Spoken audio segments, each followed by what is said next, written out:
हुए भी दूसरी औरत से ही विवाह कर लिया। क्या है इस राजकुमारी की सच्चाई, आइए जानते हैं। एक बार की बात है, एक राजा था जिसका नाम वीरभद्र था। उसकी 3 बेटियां थीं। तीनों बेटियां जवान हो चुकी थी और राजा भी बूढ़ा हो चुका था। एक दिन जब राजा ने युद्ध के लिए सैनिकों को बुलाया तो उस युद्ध में भेजने के लिए उसके पास उसका अपना कोई पुत्र नहीं था। जब उसके दिमाग में यह बात आई तो वह दुखी होकर बैठ गया और विचार करने लगा कि अब क्या करना है।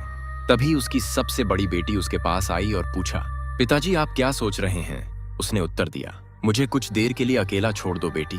मैंने युद्ध में जाने के लिए कई सैनिकों को बुलाया है, लेकिन मेरे पास तो कोई पुत्र ही नहीं है। मेरे पास केवल तुम हो जिसे मैं युद्ध में नहीं भेज सकता।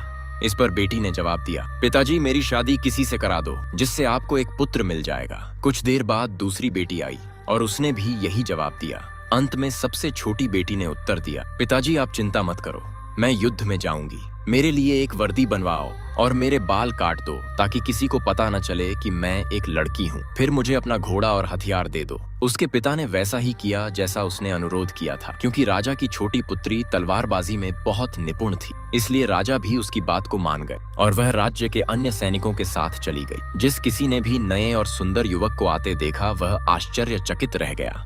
वह सभी नगर से बाहर चलते गए। संयोग से उसी दिन एक राजा ने अपने ही पुत्र को राक्षस द्वारा खाने के लिए शहर से बाहर ले जाने का आदेश दिया था। वहां पर हर साल एक राक्षस आता था और कई लोगों को निगल जाता था। उसके आतंक से नगर के सभी लोग बहुत परेशान थे। एक दिन राक्षस ने कहा, यदि तुम नहीं चाहते कि मैं फिर कभी वापस आऊं तो मुझे एक राजा का पुत्र दे दो। और इसलिए वे राजा के बेटे को राक्षस के पास ले आए थे। जब राजकुमार ने उस भयंकर राक्षस को अपनी ओर बढ़ते देखा तो वह वहां से भागने लगा और राक्षस भी उसके पीछे भागने लगा। यह सारी घटना वहां खड़े सभी नगरवासियों ने देखा, मगर किसी ने भी उसे बचाने की नहीं सोची।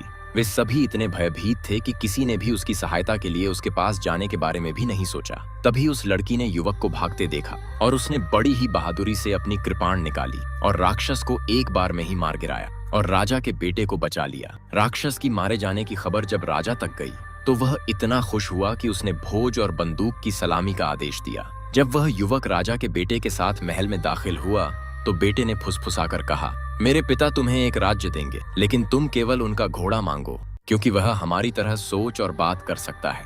जब वे राजा के पास पहुंचे तो राजा ने पूछा, आप इनाम के रूप में कौन सा राज्य लेना चाहेंगे? युवक ने उत्तर दिया, मेरी एकमात्र इच्छा युद्ध में न जाना है। राजा ने कहा, ठीक है, मैं खुशी से तुम्हें युद्ध सेवा से मुक्त कर दूंगा, लेकिन तुम्हें कौन सा राज्य चाहिए? उसने कहा, ठीक है, अगर आप सचमुच मुझे कुछ देना चाहते हो तो मुझे वह घोड़ा दे दो जिस पर आप बैठ